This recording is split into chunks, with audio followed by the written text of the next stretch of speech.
E aí, tá tudo bem com você? Bom dia, eu sou o Wellington Calazans e este é o programa Duplo Expresso que começa a partir de agora, o programa que vai ao ar de segunda a sexta a partir das 6 da manhã de Brasília. E agora com o fim do horário de verão, pessoal do Nordeste já com a gente, pessoal do Norte também. É muito bom começar o dia com você em nossa companhia. É sempre um prazer ampliar esse debate, trazer opiniões nem sempre convergentes, mas também a gente respeita a sua. Então, vamos respeitando a nossa. Aqui a gente amplia o debate, porque não queremos ficar fechados numa bolha, né? Precisamos falar para mais pessoas, afinal de contas, golpe é golpe, e não tem outro jeito da gente dizer. E para derrubar um golpe, a gente tem que juntar o maior número possível de pessoas ao nosso lado, na nossa luta, na mesma trincheira, evitando, inclusive, o fogo amigo. Bom dia, Rômulus Maia! Bom dia, Wellington Calazans. Bom dia para você que está nos ouvindo. Cachorrada que está animada hoje, essa sexta-feira. Elas estão sentindo, acho que é fim de semana chegando. Hoje, 23 de fevereiro. Estou sem óculos aqui, que eu já vou pegar, mas o meu grau não é muito alto, então eu consigo falar e ver. Realmente, Wellington, eu acho que é importante pontuar, sem entrar no mérito, a gente quer passar por outras pautas, porque a gente viu aí que Wellington, foi a gente passar uma semana, sem botar a Lava Jato, manter ela ali nas cordas, isso é para as pessoas verem o risco, não achar que o jogo está ganho. Uma semana para eles voltarem a plantar manchete, fake news e fake prosecution, processo fake na imprensa, porque assim, a gente tem feito aquela marcação cerrada em cima. Em vez de ficar esperando eles soltarem para reagir, a gente pautando, a gente botando, indo atrás e fazendo conteúdo novo. Aí a gente passa uma semana sem fazer isso, porque a gente foi obrigado, infelizmente, a fazer uma meta-discussão da discussão sobre intervenção federal. A gente fala, gente, em vez de entrar lá é certo ou errado, a gente fala, peraí, não, tem que ver como tratar isso. E aí a gente, infelizmente, a gente teve que, sabendo que era uma isca, deixar se morder pela isca, mas falar para falar que é isca, e aí na sequência, aquela questão, se dedicar ali àquelas movimentações internas que estão rolando também. Então são várias frentes. Eu me sinto um pouco como aqueles chinesinhos lá do Circo Imperial, que ficam rodando os pratinhos, vários, assim, sabe? Aí que tem que rodar aqui, aí rodar aqui, porque são várias frentes. Nós somos, assim, de dedicação exclusiva no blog, fora a nossa grande equipe aí de voluntários, que nas horas vagas do trabalho deles nos ajudam, de exclusiva. Camila Govedice, eu e o Wellington. A gente não tem uma grande redação. Então a gente tenta cobrir tudo. A gente vai ter aquela questão da prioridade. Agora o pratinho que está parando é esse aqui, aí roda esse aqui. Aí depois o pratinho é esse aqui. Mas você vê, a gente passou uma semana, Wellington, sem falar de Lava Jato, os caras se assanham com e-mail de Marcelo Odebrecht. Eu vou escrever detidamente sobre isso, saindo aqui do programa, vou olhar. Ao longo desse tempo, não parei de receber coisas dos nossos colaboradores que estão olhando isso muito detidamente. O Rubens, espera eu cortar seu microfone, tá? Então, pronto, cortei. Detidamente, eles foram me mandando, eu não pude dar seguimento, mas agora eu vou voltar, Wellington. Mas a questão fundamental é a seguinte: isso que eu não entendo, Wellington, e que a gente vem falando desde o início. O Marcelo Odebrecht está plantando notinha na Mônica Bergamo sobre e-mail desde o ano passado. A gente vem falando aqui, aliás, a gente vinha fazendo ping-pong, né, Wellington, com a Mônica Bergamo, quer dizer, Marcelo Odebrecht via Mônica Bergamo, papá. A gente falava e respondia. Desde essa história de e-mails do Marcelo Odebrecht é a alavancagem dele para conseguir a redução de pena que ele quer.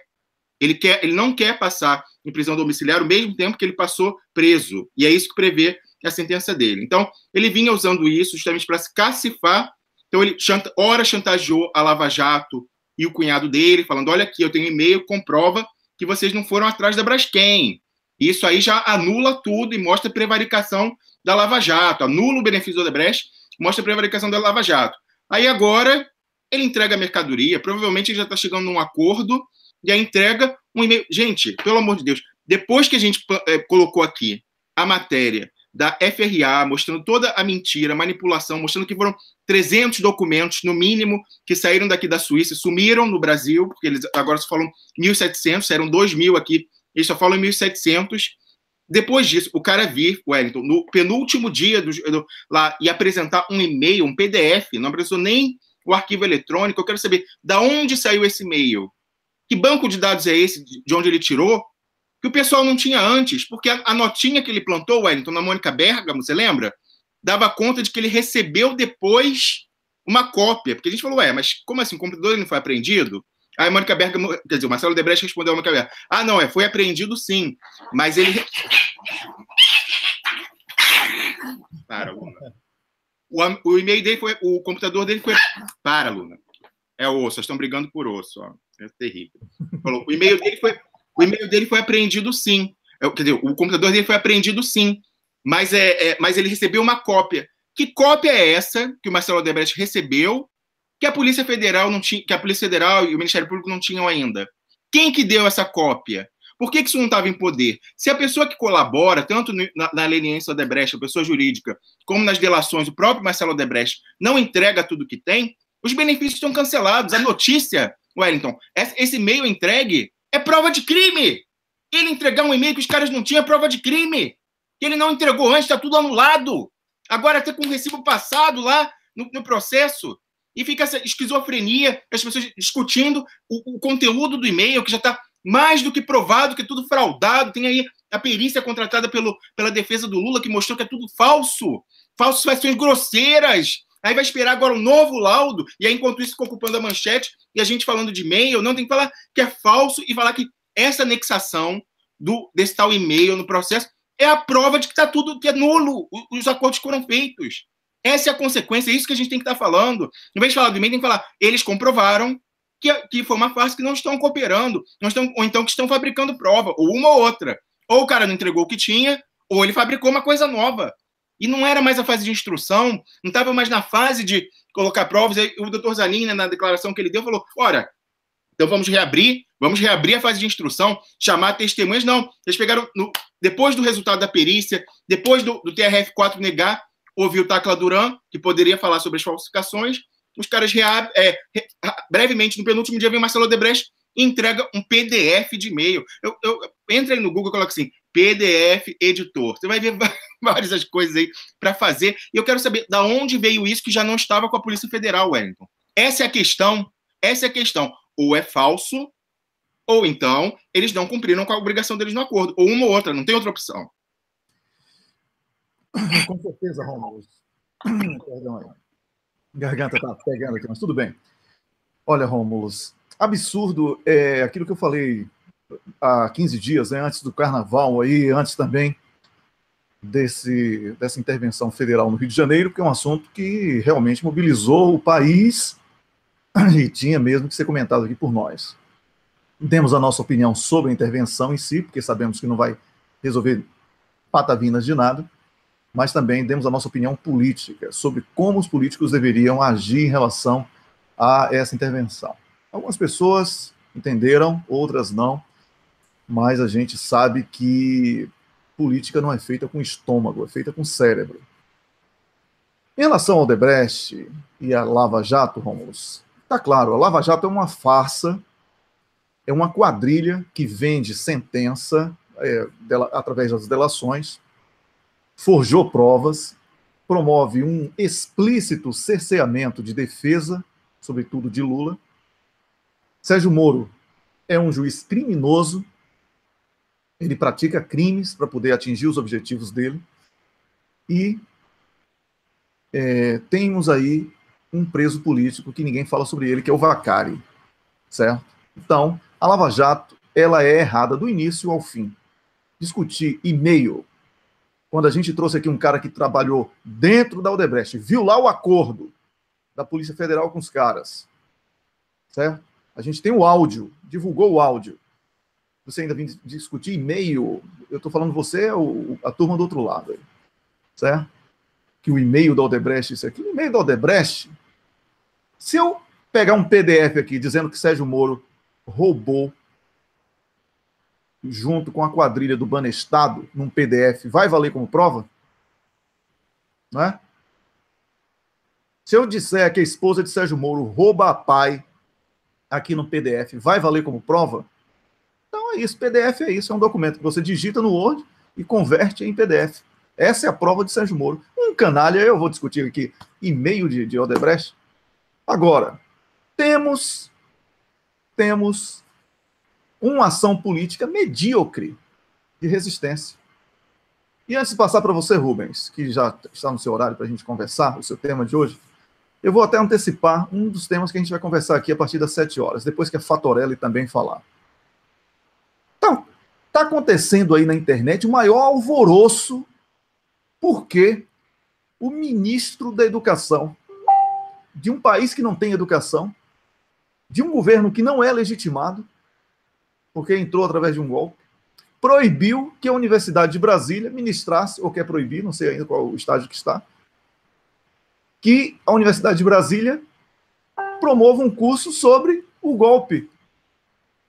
Que lindo! Então vocês dizem que é golpe e quer que o golpe haja como uma coisa democrática, é isso aí? Assim, é de uma incoerência. Rubens, você me ajude aí, pelo amor de Deus, quando entrar, mas é de uma incoerência tão grande que eu nem vou chamar isso de militância. Aí esses caras do Duplo Expresso são radicais. Que radical, meu irmão? Como é que você diz que é golpe e espera que o ministro do golpe autorize uma aula dizendo que ele é golpista? Você quer o quê? Que ele injete dinheiro na UNB para dizer que ele é golpista? O que todo mundo já sabe? Ora, Olha, resistência não é feita com gabinete. Resistência é feita na rua. Por isso que Lula não é bobo. Está indo para os braços do povo todo dia. Lula está indo tirar foto com o povo em cima dele, dando beijo e tirando selfie. Porque ele sabe que é povo que resolve o problema. Caneta. Eu tenho aqui 300 canetas na minha casa, talvez. Tudo que é hotel que eu passo, eu pego a caneta. Eu adoro. Não sou colecionador, não, mas eu adoro ter canetas. Assim, eu adoro anotar coisas soltas. Mas não resolve absolutamente nada. A única caneta que resolve é a de Temer, que roubou o poder de Dilma para usar a caneta contra você. Agora, dizer que é golpe, esperar que o ministro de Temer dê verba para o cara dizer que ele é golpista, aí não é ingenuidade. Aí já é pensar que nós somos idiotas, porque isso não é resistência política, nem aqui, nem, nem no inferno, se o inferno existir. Rubens, abre o microfone do Rubens aí, Rômulo, que a gente vai ouvir essa voz bonita do Rubens, o nosso... Bom dia. Bom dia, um dos nossos, né? A gente tem agora vários comentaristas de assuntos jurídicos. Bom dia, Rubens. Hoje você vai falar sobre jogo de damas. De um lado, Gleisi Hoffmann, do outro lado, Carmen Lúcia. Explique isso para o nosso público. Um ótimo dia, uma ótima sexta-feira para você. Bom dia, Rômulo. Bom dia, Wellington. Bom dia, amigos. Então, a propósito de tudo que está sendo dito aí, hoje, o cenário, nosso futuro, está na mão de duas damas, né? Vou colocar assim. Quer dizer, se bem que uma está mais para a Rainha de Copas, né? Daquele conto da Alice, que é a Carmen Lúcia, né? Ela está mais no cortem a cabeça. A Gleisi, ela é presidente do PT, e isso tem um papel fundamental na estratégia do Lula. Como você está dizendo, quem resolve a situação eleitoral é o povo, mas para que o povo possa apertar 13 confirma na urna eletrônica, a dama de ouro, que no caso é a Gleisi, tem que ter espaço para trabalhar, para jogar. Né? Então, a gente estava conversando, tem essa enormidade de assuntos acontecendo simultaneamente. A gente teria que peneirar né? Escolher aqui e tratar de forma sucinta para ver aquela questão do tempo também, adequar o tempo à fala, né?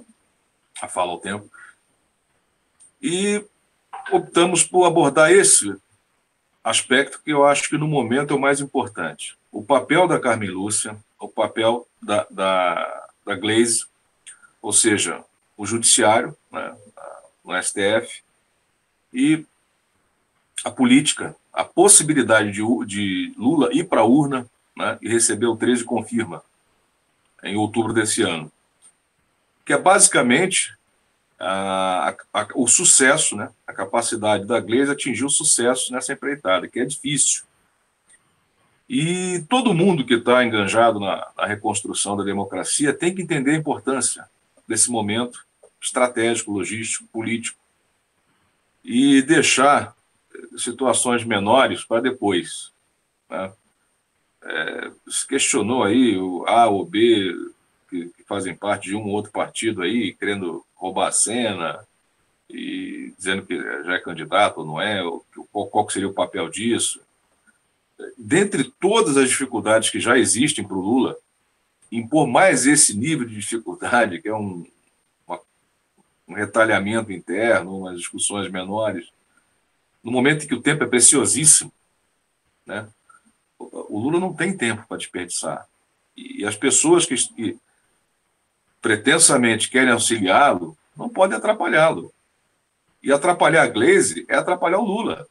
Atrapalhar o PT se organizar de tal forma que consiga colocar o nome do Lula na urna para que ele possa receber o 13 do povo, que ele está tirando foto lá todo dia, que ele está fazendo a campanha, é só uma questão de parar, refrescar um pouco a cabeça, olhar a coisa com calma e ver que isso não faz o menor sentido. E só ajuda esse pessoal do golpe, esse pessoal da juristocracia, né, que está aí roubando a cena, né, sequestrando as instituições e está, né, protagonizando o governo de uma forma inédita, né, muito ruim. Até o Gilmar Mendes mesmo já criticou, acha que isso é completamente inadequado.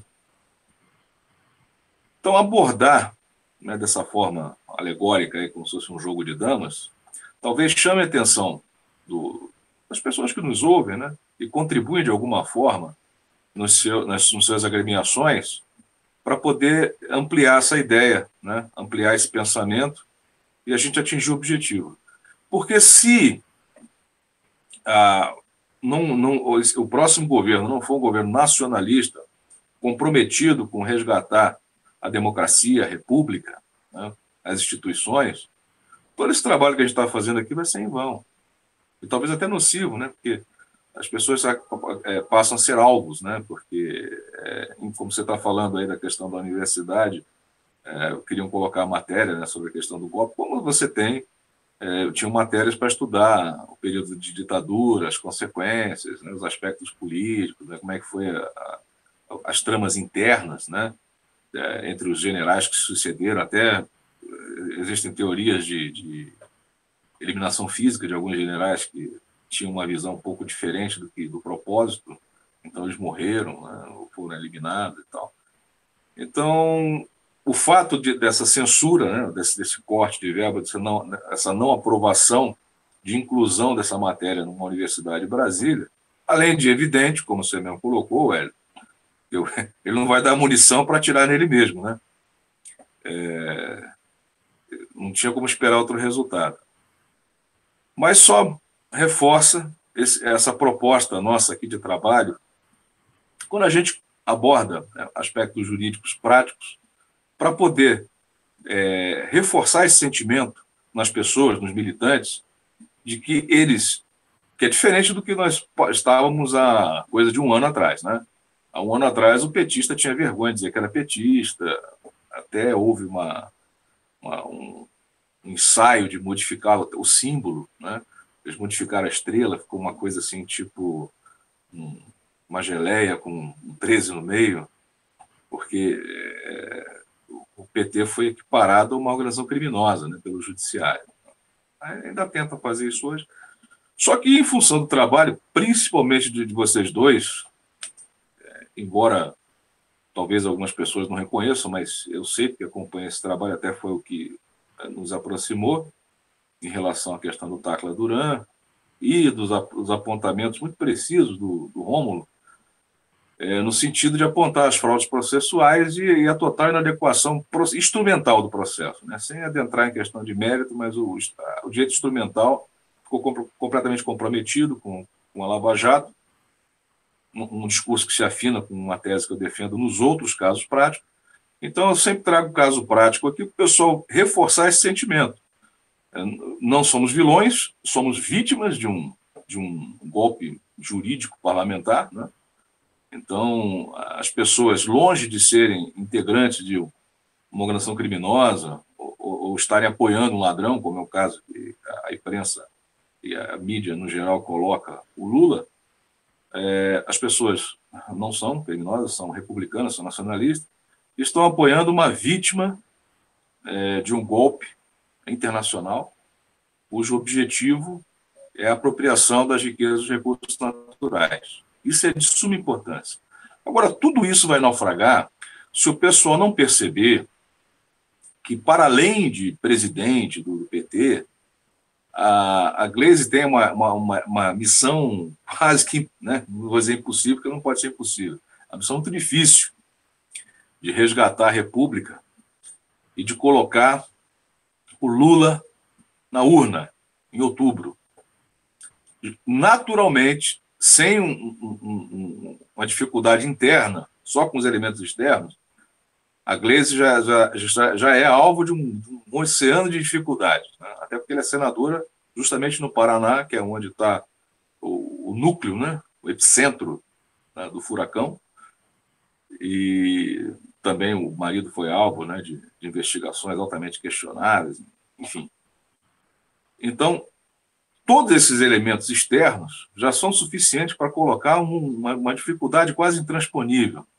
Ela não precisa ainda dos aliados, né, ou que se pretendem ter esse título de aliado, criar dificuldade. É só você ver como acontece com a outra dama, né, ou como a rainha de copas, como a gente coloca aqui, a Carmen Lúcia. Ela tem um tabuleiro mais fácil de se movimentar, porque são 11 peças, né? Então é muito mais tranquilo para elaborar uma estratégia. Eles trabalham em jogada ensaiada, como foi a questão do ministro Alexandre de Moraes, puxar para a pauta o julgamento do HC para vedar a execução de segundo grau, né?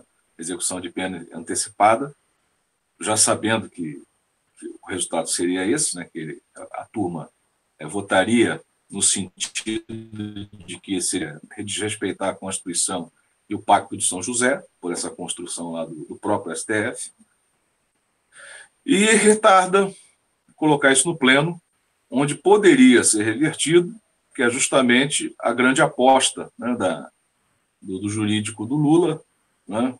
Matematicamente, ele vê a possibilidade de estar revertendo no pleno e sepultar essa tese, né, essa tese inconstitucional, né, de execução antecipada de pena, para o sentido da prisão. Ainda vai ter aquela discussão da condenação, como é que isso reflete no eleitoral e tal, mas ele ganharia tempo.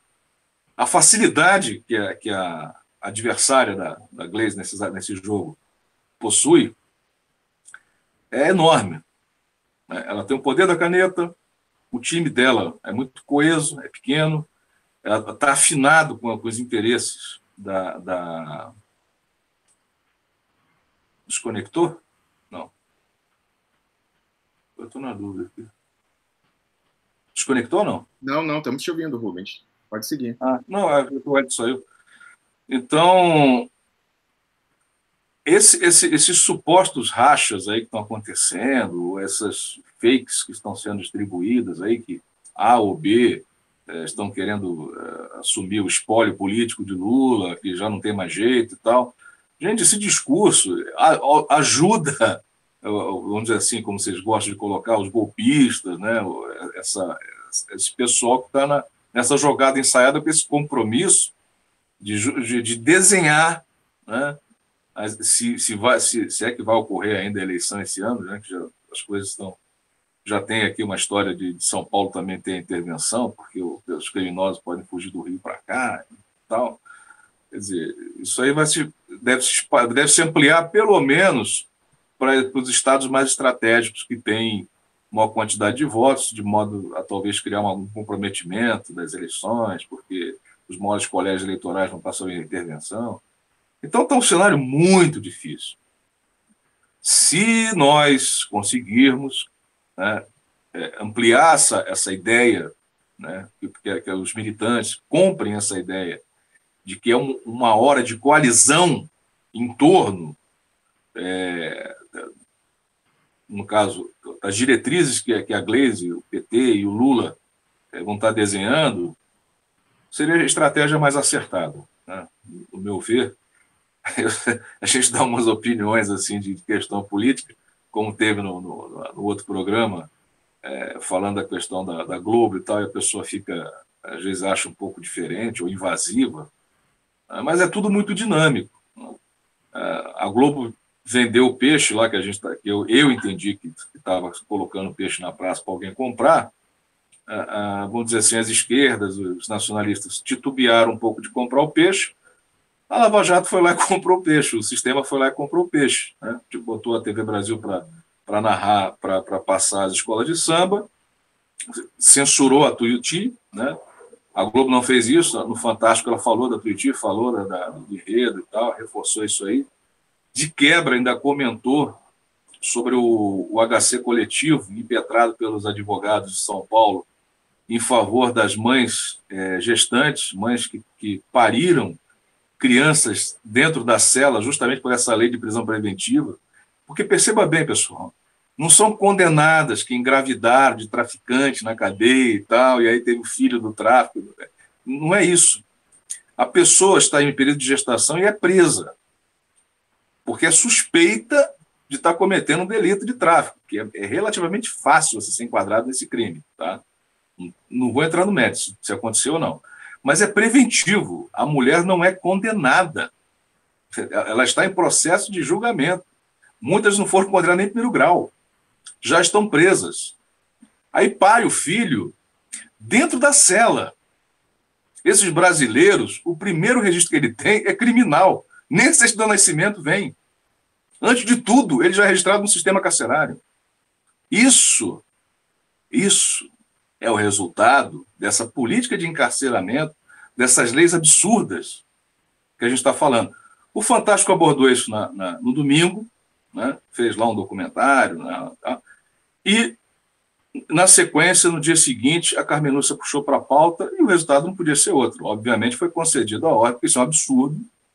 A mãe não é condenada a estar presa, o filho já nasce preso. Porque o Ministério Público entende que se não prender e tal, aí todo mundo vai engravidar para poder traficar. Que é a história do patrão. Que a mulher vai engravidar para não trabalhar.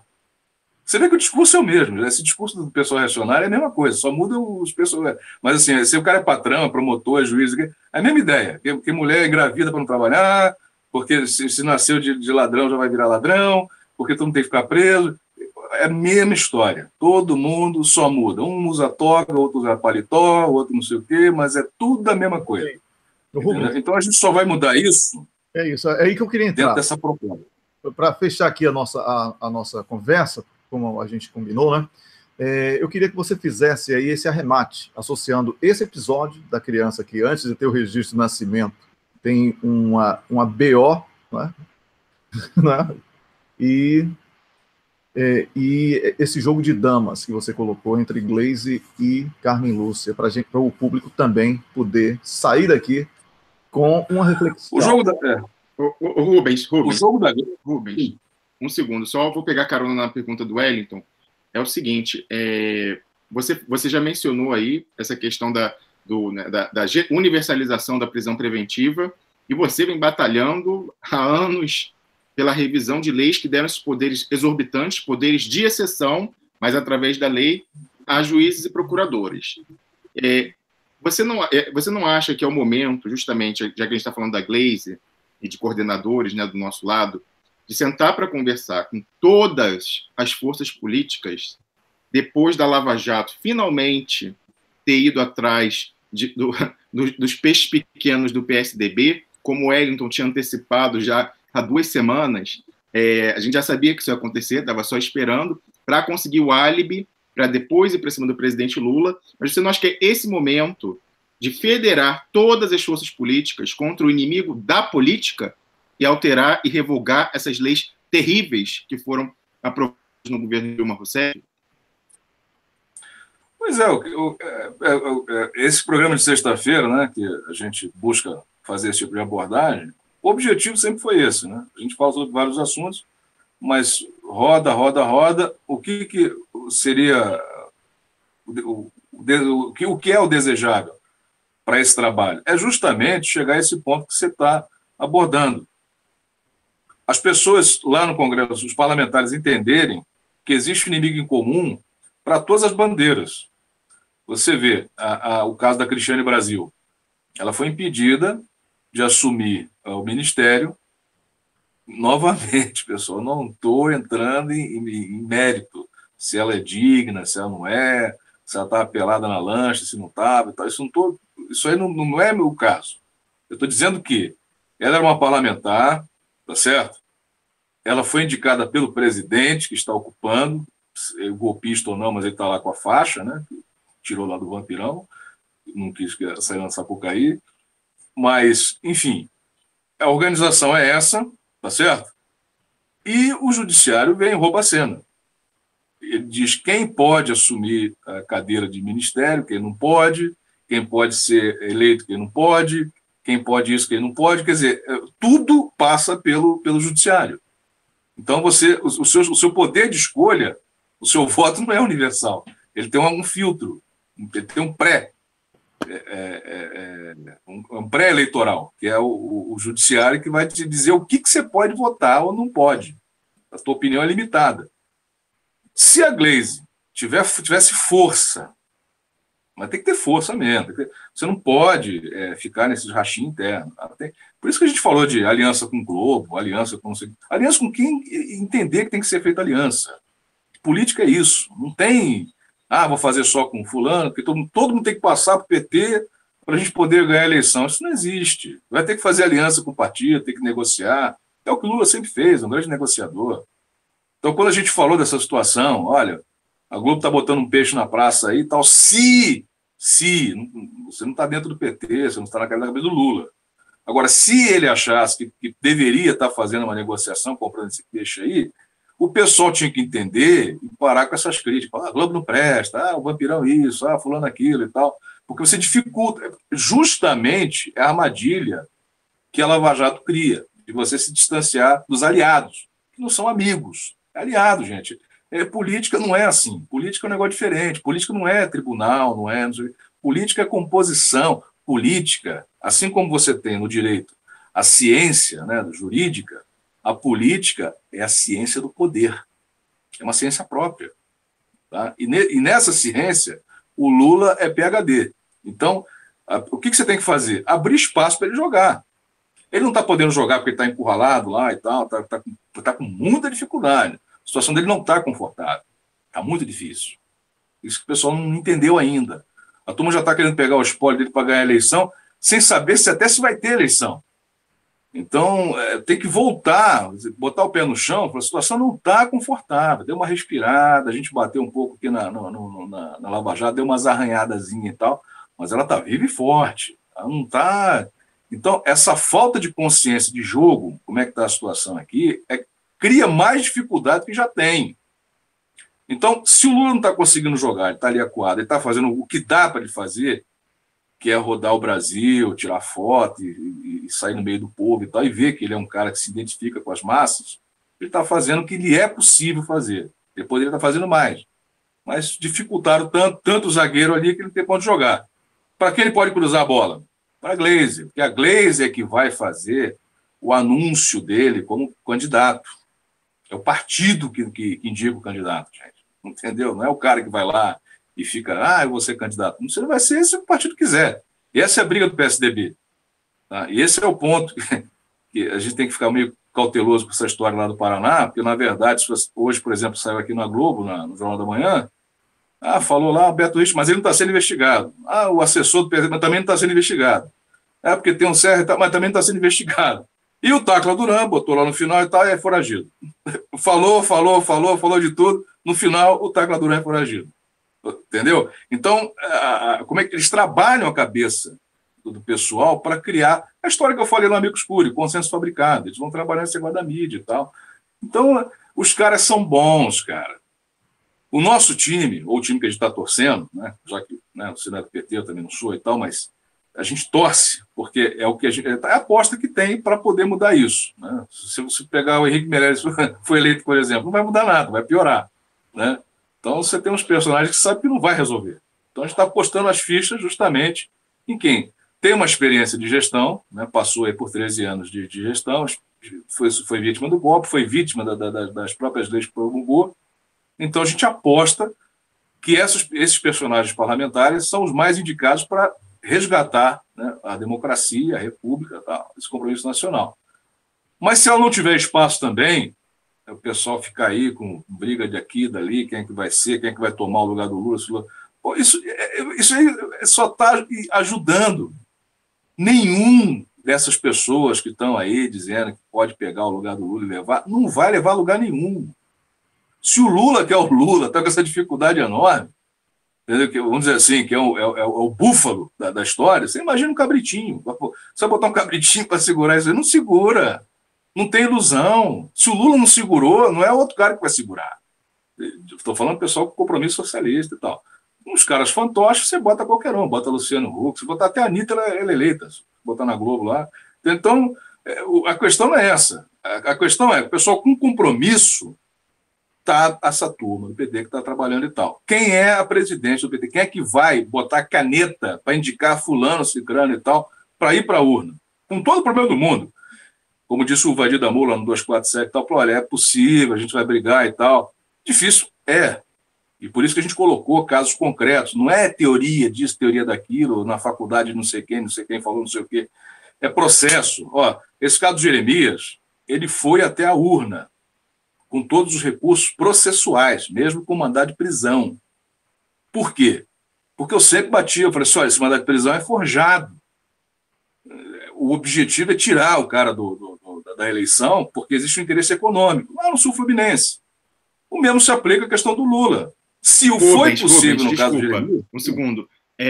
Eu queria que você entrasse, só detalhar essa questão de Jeremias Casimiro, que você fez a inscrição dele por procuração com ele preso. Eu queria só que você detalhasse isso para as pessoas. Então, mas aí o que acontece? Eu estou falando. No caso do Jeremias... Rubens, olha, só pedir uma coisa. Você tem 1 minuto, tá? Porque eu já estou em linha aqui com a nossa próxima convidada, tá bom? Beleza. Vamos lá. Um minutinho. Então, essa questão do Jeremias, a dificuldade...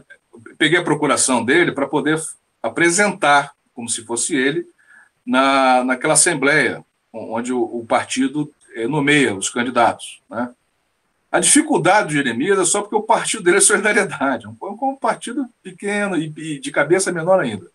Então, agora, se isso for aplicado com o PT, ou seja, a Gleisi pega uma procuração lá com o Lula, mesmo se estiver preso, lá na Pampulha e tal, ela vai lá, pega uma procuração, com a procuração ela representa o Lula, nomeia ele, vai para o caderno, leva para o TRE e pronto, cara, ele está dentro da urna. E aí vai ter a briga, briga daqui, briga dali, é um prisioneiro político, todo mundo sabe que esse processo é forjado, o objetivo é esse. Então o discurso é esse, gente. Esse é o jogo de damas, tá? A dama de ouro precisa da ajuda de vocês. Obrigado. Okay. Muito obrigado, Rubens, por essa importante intervenção aqui. Fica claro, a gente não pode ficar aqui brincando que Lula vai ser o candidato e não colocá-lo como candidato na prática, né? Como tudo que tem sido feito, muita garganta e pouca ação. Tem que agir. Wellington, é o que você falou aqui, não dá para gritar é golpe e agir como não fosse golpe. Não dá para dizer Lula é o candidato e agir como se não fosse candidato, como se fosse plano B. É isso, gente, tem que agir como fala, tem que casar discurso e ação, Com certeza. Então, eu sou grato a você, Rubens já saiu, mas continua com certeza assistindo. Bom dia, Maria Fatorelli. Bom dia, Wellington, todos os ouvintes. Tudo bem com você? Tudo, graças a Deus. Pois é, andou dando susto aí na equipe do Duplo Expresso, meio adoentada, foi para Londres, pegou uma virose aí, deve ter sido lá de Tony Blair, né? Aquela que... Foi violento, um estresse, nossa, muito violento, mas graças a Deus estou recuperando bem, graças a Deus. Wellington, ataque biológico do Império, hein? Olha isso aí. Olha só, Fatorelli, a teoria da conspiração. Olha, é o seguinte, Fatorelli, recentemente, eu quero inclusive parabenizá-lo, eu estou devendo esse vídeo, mas é porque eu tenho uma dificuldade enorme de busca no Facebook, mas eu assisti ao seu discurso em defesa do atual modelo da Previdência contra aquela reforma da Previdência, que inclusive foi parcialmente aí congelada por causa da intervenção federal no Rio de Janeiro. Eu quero parabenizá-la por isso. Eu acho que é uma honra para o Duplo Expresso ter uma pessoa como você aqui, com essa frequência que nós temos procurado dar, porque eleva em muito o nível do debate. Então, eu quero aqui já parabenizar em nome da equipe. Continuo devendo o vídeo, mas a culpa não é minha, do Facebook, tá? Eu assisti na íntegra, mas depois sumiu esse discurso, não sei por quê. Eu acho que é porque ele foi tão bom que o sistema aí, pegando aí a teoria da conspiração. Mas o tema para hoje, que foi escolhido... Muito grata. O tema para hoje foi escolhido, inclusive, por você mesma, fala sobre essa intervenção, a situação no Rio de Janeiro. Qual a origem do problema? Porque a intervenção é consequência, assim como a violência é consequência. Então, isso. Qual é a origem do problema, Fatorelli? Então, a violência, né, ela não surge por ela mesma, não é, Wellington? Ela é uma consequência do problema social, do desajuste absurdo que existe no Brasil com essa disparidade de renda. O Brasil é um dos países com concentração de renda mais acirrada do planeta. Você deve ter visto um recente relatório da Oxfam, de poucos meses atrás. Sim, sim. Apenas meia dúzia de brasileiros, meia dúzia de indivíduos, acumula a mesma renda que metade da população. Com um detalhe, viu, Fatorelli? Não são os 6 mais ricos. Assim, não. Porque dois dos mais ricos, 2,5, se isso fosse possível, né, eles já ocupariam 51%. Então a diferença é bem maior do que essa comparação dos 51, 49, não é? Pois é. E esse desajuste, né, ele joga a maior parte da população na pobreza, na miséria, no desemprego, no desespero. Uma parte desses aí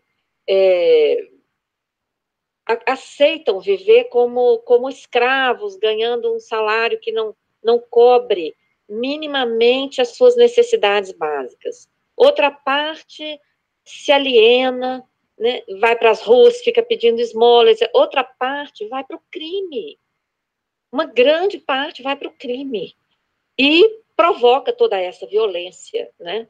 Então, nós temos vários exemplos no mundo de países onde os antigos presídios estão virando museus, estão virando hotéis, porque conseguiram implementar uma sociedade mais justa, mais equilibrada, com garantia de educação, formação social para todas as pessoas e principalmente um equilíbrio na distribuição de renda, de tal maneira que não há essa grande disparidade que há aqui no Brasil, esse desajuste, essa verdadeira injustiça, né, social. E aqui, além dessa concentração de renda que joga as pessoas na violência e até por falta de oportunidades, muitos não tiveram escola mesmo, a educação pública vem sofrendo cortes de recursos que comprometem a sua qualidade, né, de forma grave. Então, tudo isso está na origem do problema da violência atual. E como nós, da Auditoria Cidadã, nos dedicamos ao estudo dessa questão da dívida, nós pesquisamos o caso do Rio de Janeiro. Nós fizemos, inclusive, uma nota técnica, ano passado, a pedido lá dos movimentos sociais do Rio, porque foi feita uma proposta pelo governo federal de uma reestruturação para recuperar as finanças do Rio de Janeiro. E, na análise dessa proposta, olha o que a gente descobriu. Lá no final da década de 90, o Rio de Janeiro, igualmente a todos os demais estados brasileiros, passou por um refinanciamento da sua dívida interna com a União. Porque da mesma forma que o governo federal, a União, não o governo, o Brasil tem uma dívida externa e interna, os estados também têm suas dívidas. E lá no final da década de 90, no governo Fernando Henrique, uma lei 9496, lá de 97, estabeleceu que os estados iriam fazer um refinanciamento das suas dívidas. Naquela época, a dívida do Rio de Janeiro era de cerca de 15 bilhões. Uhum. Para refinanciar, o Rio de Janeiro pagou 2 bilhões à vista, com recursos dos royalties do petróleo. Então, a sua dívida a ser refinanciada caiu para 13,2 bilhões. Nesse montante, está embutido um passivo do banco que foi privatizado lá. Vocês se lembram que o Rio de Janeiro possuía o Banerj, um banco estadual fortíssimo? Esse banco foi privatizado e o passivo do Banerj foi transformado em dívida pública, quase 4 bilhões. Então, se você for olhar mesmo, daqueles 13 bilhões, só 9.300 é que era dívida. Porque passivo de banco não pode ser considerado como dívida do Estado, concorda? Concordo. Teria que ter um outro tratamento, né? Uhum. Mas foi embutido no estoque da dívida. Olha só. E o Rio de Janeiro financiou 13,2 bilhões lá em 1999. Certo. O que aconteceu com esse valor? 13,9 bi. Uhum. O Estado do Rio de Janeiro pagou, até março de 97, 29 bilhões. Então, ele pagou, Wellington, mais de 2 vezes o valor refinanciado. E olha que foi num período praticamente sem inflação. Exatamente. Porque já foi após o Plano Real e tudo mais. É. Ó, então, de uma dívida de 13,2, cuja parte de quase 4 era ilegítima, porque era passivo do Banerj, mas vamos considerar os 13,2, o Estado pagou 29,14 no período de 99 a 2017. E qual era ainda o estoque dessa dívida com o Tesouro Nacional? 61,6 bilhões. Nunca acaba isso, então. Entendeu? Então, essa dívida sangrou o orçamento do Estado do Rio de Janeiro durante todos esses anos e se multiplicou por 4, apesar do Estado ter pago mais de 2 vezes. E não foi só isso. Quando o Estado refinanciou, ele foi obrigado a entregar uma série de empresas estratégicas e lucrativas que traziam receita para o Rio de Janeiro. Uhum. Como o próprio Banerj, que permitia que o banco fizesse políticas locais para desenvolvimento local, praticando juros baixos, etc. O Estado do Rio ainda teve que entregar a Companhia de Eletricidade do Rio de Janeiro, a SERG, que foi privatizada na época, a Companhia Estadual de Gás, o metrô, a Companhia de Navegação do Rio, a Companhia de Trens Urbanos, Terminal de Garagens, etc. Não para por aí. Na mesma época foi editada a tal da Lei Candir. E toda exportação, o governo federal quis isentar de tributos. E para os estados não ficarem prejudicados, com relação ao imposto estadual, ICMS, que incidia sobre a produção de cada estado, o governo federal disse o seguinte: você pode exportar com isenção de ICMS, você pode dar isenção, que o governo federal vai reembolsar o Estado. Isso é que está lá na Lei Candir. O que aconteceu ao longo dos anos? A União não reembolsou, o Tesouro não reembolsou devidamente aos estados. E o Rio de Janeiro tem um crédito de dezenas de bilhões de reais com a União. Então, você está vendo como as finanças foram sangradas?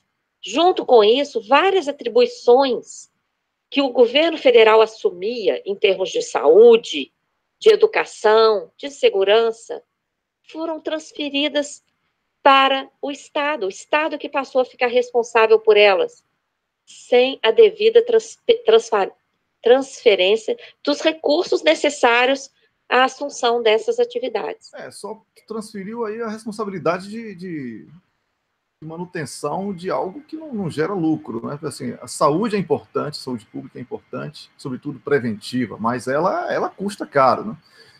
Claro! Então, aí o Estado assume isso e não recebe o repasse. E mais do que repasse, né? Até mesmo uma espécie de empréstimo que foi feito, já que a União ficou com isso, com a promessa de que devolveria ao Estado do Rio de Janeiro e a outros estados, né? Esse caso é semelhante a de outros estados do Brasil. Todos os estados, principalmente os que exportam mais, como é o caso do Rio de Janeiro, né? Então, veja bem, primeiro uma sangria nos recursos com essa questão dessa dívida refinanciada de forma ilegítima, embutindo o passivo do Banerj. Uhum. Não é? Segundo, essa questão do dano financeiro por conta da isenção do ICMS. Né? E a transferência de atribuições sem a devida recompensa em termos de recursos. Junto com isso tudo foi objeto de questionamento, principalmente a partir da CPI da dívida pública que aconteceu na Câmara dos Deputados em 2009, 2010, em que nós, da Auditoria Cidadã, julgamos um papel importante, porque ficamos lá o tempo todo efetuando análises técnicas, fomentando o debate dos deputados com as nossas análises baseadas nas provas e documentos acessados pela CPI. A partir disso, criou-se uma grande pressão no CONFAS, que é o conselho que reúne todos os secretários de Fazenda dos estados. Essa pressão levou o governo federal a apresentar um projeto de lei, o próprio governo federal apresentou o projeto, que gerou a Lei 148, que foi aprovada em 2015. De acordo com essa lei, teria que ser feito um recálculo dessa dívida dos estados, porque foi aplicado um índice de atualização abusivo, tanto é que, vê o caso do Rio de Janeiro, pagou mais de 2 vezes o que devia e ainda deve mais de 4 vezes. Né? Então, foi aprovada essa lei para que se fizesse o recálculo em condições mais justas, corretas. Se fizesse esse recálculo, os estados seriam credores. O Rio de Janeiro teria crédito a receber da União, não teria mais dívida para pagar. O que aconteceu? Essa lei não entrou em vigor. Quer dizer, não entrou em vigor, não. Ela entrou em vigor, mas ela não foi obedecida. Não foi aplicada. Ô, Fatorelli, eu não tome isso como uma interrupção, é até um complemento, tá? Você inclusive, citou aí a Auditoria Cidadã, e dispensa comentários, o trabalho de vocês é espetacular. Né? Se você não conhece o trabalho da Auditoria Cidadã, tem a própria página e acompanhe também vídeos e entrevistas da Maria Fatorelli, a internet, que você vai entender o que é que ela está falando aqui. Tá? Eu sei que economia não é um assunto popular, não é todo mundo que entende, os termos não são muito familiares. Mas o que Maria Fatorelli está falando aqui para você que está assistindo ao Duplo Expresso é o seguinte: dívidas estão sendo manipuladas, elas estão sendo amplificadas e há uma clara ação coordenada para que os estados fiquem endividados e alguns setores sejam favorecidos e bancados por esses estados através destes números falsos ou, vamos dizer assim, inflados, isso, era essa palavra, obrigado, Fatorelli, inflados que estão sendo apresentados. Agora, Fatorelli, essa é a questão aí, tá? Vamos sair vamos tentar sair da teoria e partir para a prática? Eu até me proponho aqui com o Rômulus, que mora na Suíça, um lugar bastante peculiar, né? Quando a gente fala de dinheiro, de quem recebe de forma indevida e etc. Não é? Vamos tentar transcender a questão do estudo e tentar começar a dar nome aos bois, que é a proposta do Duplo Expresso, para a gente começar a mostrar que não é uma questão apenas partidária, ideológica, existe aí todo um conjunto, porque eu estou vendo diferentes governos de diferentes partidos, e o Duplo Expresso não é assessoria de imprensa de partido nenhum, colaborando decisivamente para esse cenário que você está denunciando aqui, e o que você denuncia com a auditoria cidadã. Vamos começar, porque se a gente não começar a incomodar, e dizendo que o governador fulano, o deputado cicrano, o senador X, eles estão colaborando para esse esquema pesadíssimo de uma dívida, desculpe a palavra aí, mas não veja isso como ofensa, porque as mulheres não gostam muito, que é mais para a questão animal mesmo, mas uma dívida emprenhada, não é? Então, é uma dívida emprenhada, como você falou, artificialmente inflada, mas as consequências são essas que você mesma começou a nossa conversa aqui. A violência no Rio de Janeiro é isso. O abandono do cidadão, a falta de saúde, educação qualificadas. Não é isso? Então, Fatorelli, essa é a proposta. Vamos partir para jugular desse povo? Sim, você tem razão. Olha, toda essa questão da dívida, tanto em âmbito federal como estadual e municipal, viu, porque o esquema se reproduz também nos municípios. É um esquema muito bem montado para retirar, para subtrair recursos públicos. Então, você infla a dívida, como a gente falou, e cria todo esse mecanismo. Isso realmente passa por todos os governos, infelizmente, porque é um esquema supranacional. É um esquema que está na cabeça do poder financeiro mundial e submete os diversos gestores em praticamente todos os países. Então, alguns ajoelham mais do que os outros e entregam mais. Por exemplo, nós tivemos aqui no Brasil, em 92, uma renúncia à prescrição da dívida externa. Isso é uma suspeita praticamente comprovada com os documentos que nós tivemos acesso à CPI. Faltaria uma diligência internacional para conseguir acabar de comprovar, que envolveu pessoas que estavam em cargos-chave, como presidente da comissão negociadora da dívida, que era o Pedro Malan, na época, que depois ele virou ministro da Fazenda de Fernando Henrique. Que coincidência. O Armínio Fraga, que também participava dessa comissão, que logo adiante virou presidente do Banco Central. O Murilo Portugal, que logo adiante, quando o Fernando Henrique assumiu, virou secretário de Fazenda. E essas figuras estão aí até hoje. Então, são fatos gravíssimos. Agora, depois disso, nós tivemos um governo do PT que não quis colocar também a mão na auditoria da dívida. E aí a coisa vai se perpetuando. Recentemente, nós estamos correndo um risco aqui no Brasil de um esquema, entrada de um esquema fraudulento que gera dívida de forma disfarçada.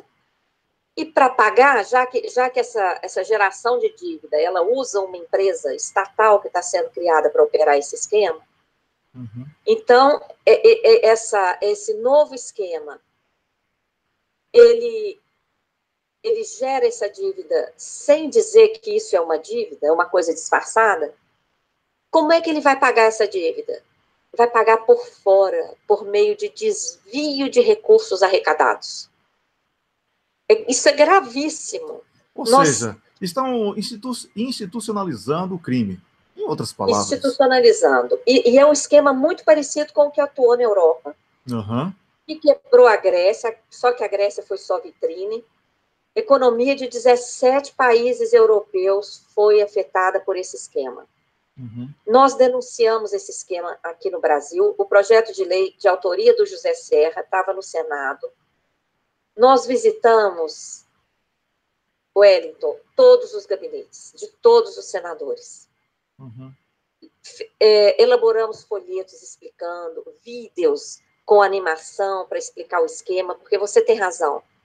É complicado, até para os senadores entenderem, aqueles que não são ligados à área econômica, mas eles têm que entender. Por quê? É um esquema que vai fazer toda a população pagar a conta. E todas as pessoas precisam se esforçar para entender, porque é uma conta que ela está pagando. Mas, né? Fatorelli, essa é a nossa luta aqui, sabe? A gente não está... As pessoas estão acostumadas, já um pacote pronto. As pessoas estão com preguiça mental, isso é muito grave. Eu tenho que falar isso, eu sei que ao falar isso, eu vou ser rotulado de boçal, de elitista. Não é, muito pelo contrário. Eu estou querendo exatamente o oposto. Eu estou querendo inserir essas pessoas, trazer essas pessoas para esses assuntos que importam. As pessoas estão ocupadas com entretenimento o tempo todo. Não há espaço para isso. O que você está falando aqui, Fatorelli, essa denúncia que você vem fazendo, e é a sua luta de vida, e por isso tem o meu apoio do Rômulo, da equipe aqui do Duplo Expresso, porque é uma luta muito digna, é uma denúncia muito grave. O Estado está bancando, não vou aqui escolher palavra bonita, mas uma máfia que se alimenta de uma dívida artificial, e quem paga a conta é o povo. E esse povo não entende o que é que está acontecendo. E, ao falar sobre, inclusive, como você denunciou aí, até da omissão de partidos que defendem uma política que nós temos uma sintonia, né, com aquelas políticas de inclusão, de investimento em educação, construção de universidades, escola técnica, enfim, tudo que a gente perdeu a partir do golpe.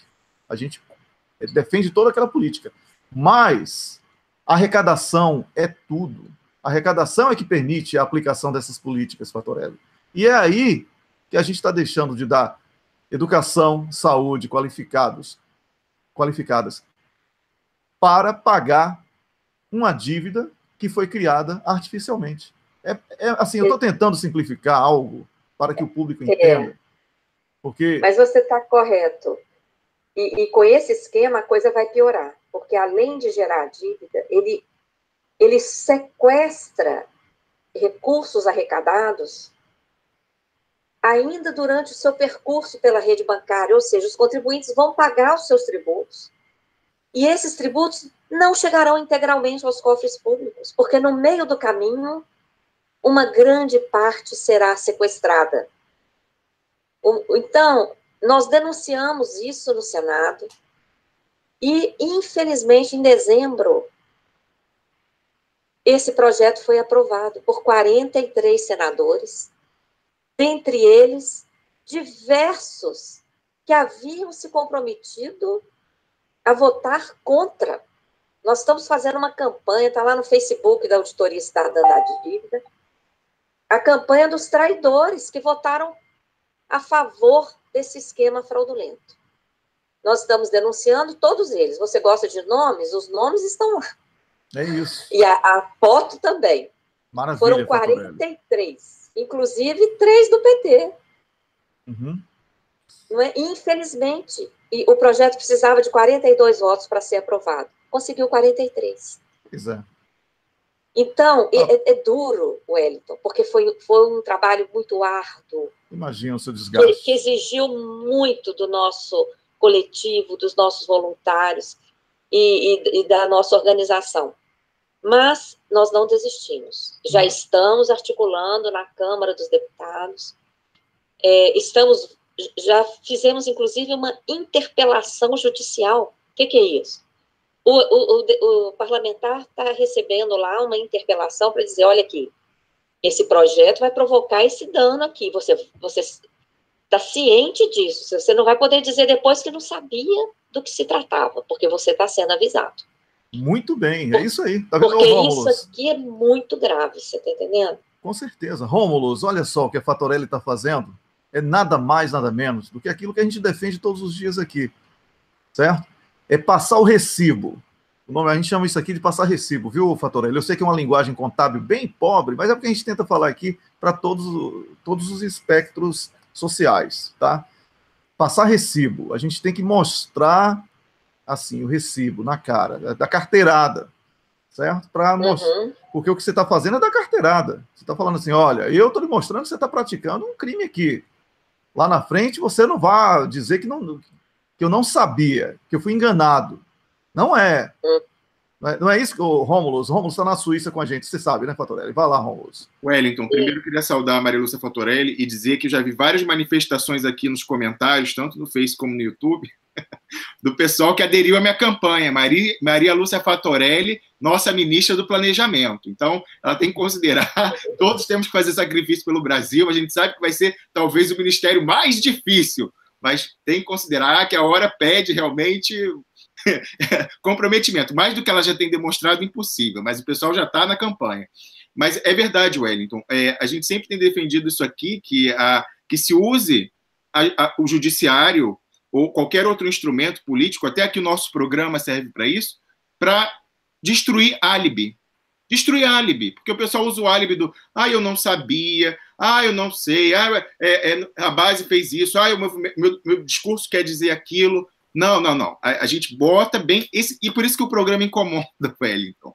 Porque a gente expõe o pessoal que estava na zona de conforto lá, acomodado, ficando na dubiedade, dizer, eu não sabia, não, eu votei assim, porque não. Então, esse é o nosso papel. É desagradável, a gente atrai rejeições, vai atrair. Mas se a gente não fizer isso, ninguém faz. Então, muito bem, tem que usar... Isso é usar o judiciário como tem que ser usado. Para, primeiro, o judiciário se envolver, pôr lá também a sua assinatura, se for o caso, na falcatrua, e também para destruir álibi de quem está cooptado pelo sistema, mas quer ficar ali, né, naquela inércia. Não, a gente tira da inércia e expõe pessoas que estão acomodadas. Pois é, Fatorelli. Isso. Para concluir, Fatorelli. Sim? Não, para concluir, eu gostaria que você... Sim. Eu achei que você ia fazer uma pergunta, Wellington, perdão. É porque eu interrompi seu raciocínio. Nós começamos falando, né, da questão do Rio, e eu falei desse esquema no Senado, porque esse esquema está sendo implementado no Rio. Já foi criada a empresa para operá-lo, Companhia Fluminense de Securitização, e o Ministério Público atuou e interrompeu a atividade dela. Agora, se aprovada essa lei, enfraquece, inclusive, a ação do Ministério Público lá, porque aí passa a ser uma coisa amparada por um dispositivo legal. E eu, não é querer fazer teoria da conspiração, mas eu entendo o seguinte, essa intervenção desnecessária, brutal dessa forma, porque há outros mecanismos para combater a violência que se instalou lá no Rio de Janeiro, muito mais saudáveis, que vão atuar na estrutura, na fonte do problema, e não simplesmente colocar o exército lá, colocando em risco a vida da população pobre, porque esses é que serão o alvo daquelas armas de guerra que estão transitando nas ruas do Rio. Em vez de fazer isso, deveriam ser aplicadas políticas para corrigir a estrutura, para corrigir a fonte do problema. Então, todo esse circo, né, de colocar tanque na rua... Circo com lona camuflada. É também para esconder a entrada desse esquema fraudulento. Porque você imagina, tirou a Previdência da pauta. Tirou, porque o governo tirou, não por causa da intervenção, foi a desculpa, porque ele tirou porque ele não conseguiu os votos. Uhum. Porque a população tomou conhecimento e a mobilização foi ampla, né, muito ampla, graças a Deus. Então, por isso ele tirou de pauta. E ele colocou a pauta da segurança, sendo que essa questão da segurança não é de hoje, e que fazer intervenção lá vai resolver o quê? Momentaneamente, enquanto o tanque estiver na rua. O que vai resolver com essa intervenção é que a Globo vai reduzir o número de reportagens sobre violência, não é? Reduzindo o ambiente artificial de guerra que ela mesma criou para justificar essa intervenção. E por isso é que eu acho que o uso político foi equivocado por parte da oposição. Eu acho que a oposição deveria, nesse momento, dizer que se era uma aclamação popular e se o governo está dizendo que aquilo iria resolver o problema, iria votar para resolver o problema, mas que iria cobrar todos os dias os resultados. Porque a gente sabe que não vai dar certo. E aí a gente teria, ao invés deles fazerem uso de dados estatísticos, mais uma vez, né, inflados, e também sensação de pânico inflada por causa da mídia monopolista, eles estariam acuados por pessoas que deram a eles o direito de resolver o problema, que eles sabem que eles não vão resolver e que eles estariam numa situação acuada. Mas a política, Fatorelli, a política está cheia de discurso bonito e poucas ações práticas. Estão transformando partidos e discursos políticos, e nada contra, mas em discursos de ONG, que são discursos de bandeiras, certo? Pois é. E isso é muito grave. Política é um complexo muito mais amplo. É uma cadeia de ações. E a gente tem um elenco de políticos muito fraco, esse elenco aí. Tem muito político analfabeto político, na política. E isso é muito grave. Como você mesma falou, tem político que não conseguia perceber sequer a gravidade do pagamento desse esquema e do pagamento dessa dívida que já foi paga 2 vezes, ou mais de 2 vezes. Então, e o eleitor tem culpa. Não é porque eu não vou ficar aqui agradando o eleitor e tal, porque dá audiência. Não é. O eleitor tem culpa, porque não dá. Tem muita gente que não lembra o último deputado que votou. Uhum. Tem muita gente que não lembra o último senador que votou. Não é verdade? Exatamente. E isso é muito grave, porque política não é uma coisa de chegar lá e votar apenas. E agora estão querendo... a prática da cidadania dá trabalho, né? A prática da cidadania impõe uma série de responsabilidades, de compromissos, né? Você, que ainda não se recuperou 100% da saúde, né? Depois, inclusive, essa baixa da imunidade, eu não sou médico não, mas vou dar um atestado aqui de que foi porque essa derrota em dezembro, do seu esforço, de sua equipe, baixa imunidade. Baixa imunidade. Claro, porque vem aquela frustração, né? Embora exatamente, a gente saiba que não dá para alimentar muita esperança em relação a certas pessoas, mas a gente sempre tem que apostar no ser humano. Esperança, né? Principalmente quando a pessoa fala, não, conta com o meu voto. Conta com o meu voto, chega lá e... contra isso aí. Pois né?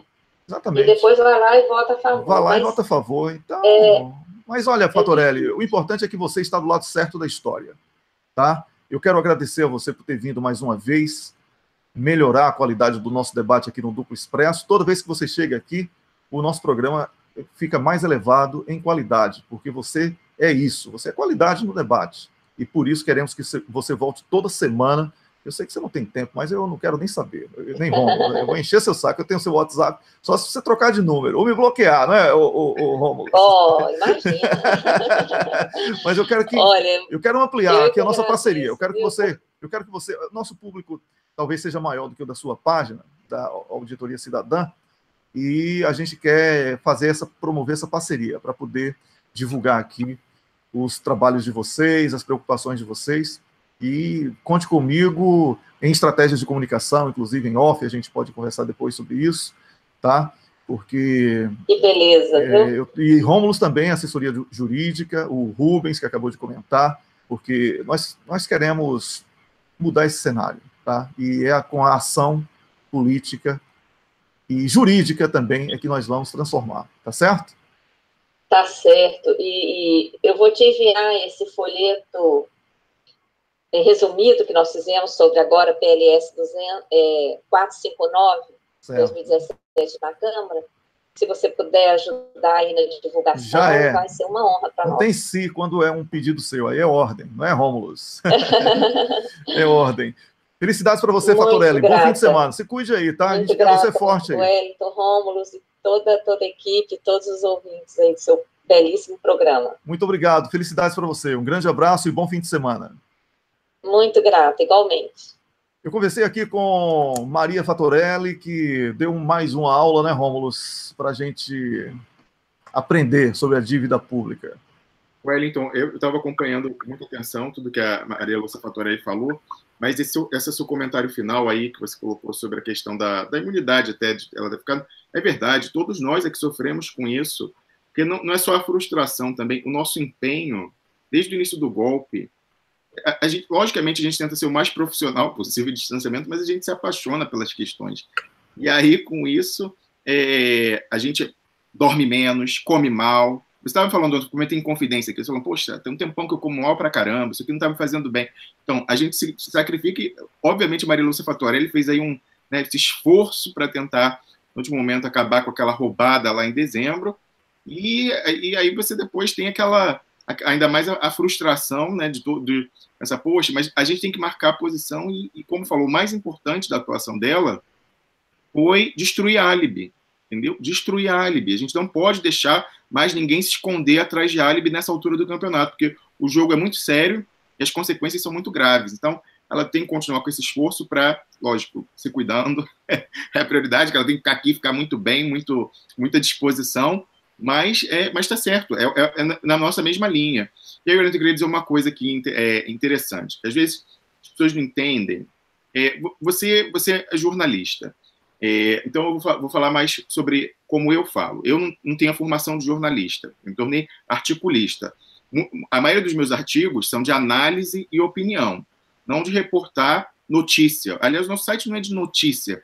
A gente nem teria equipe para isso. Tem uma equipe de site de notícia, aquele que na hora da primeira, da furo, teria que ter uma redação grande, com, sei lá, 50 pessoas. A gente pega os fatos, digere, faz uma análise e coloca a opinião.